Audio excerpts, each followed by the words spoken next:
tuna video kan clear tur hi seva account atanga mobile prepaid ta top up thunda na kha kan tilang don ani browser hi kan open anga chuan ta hian seva digital seva kha kan search le don ani chuan hi ron langa kan enter anga kan login le don ani chuan ta id le password ta kan seva id le kan seva password ka kan chule anga sign in a hian kan root le ang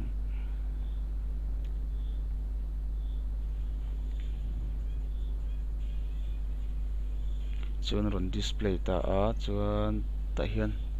ka wallet balance hi ka check ma support don ni helai ka click a summary a hian ka end don ani summary ka ena chuan ka wallet balance chu zali samsari le poisa som ani tani chuan helai recharge ti hioma ta hian ka click anga chuan ta hian lo display ta a helai hian third party bill landline te chuan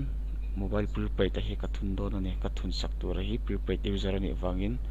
chuan heng hui ron lang le ta a airtel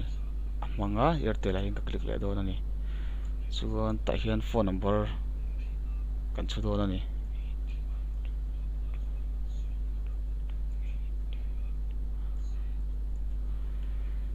chuan ta hian select amount ti hi om ta a chuan ka thun sak tur hian offer donga a offer don za ta kha ka chule don ani zahni le som pakaman offer kha donga chuan ka chua ta hian wallet pin a hi kan chule don ani chuan ta hian kan chu zon hu khan play a hian kan kal le don ani page 2019 a hian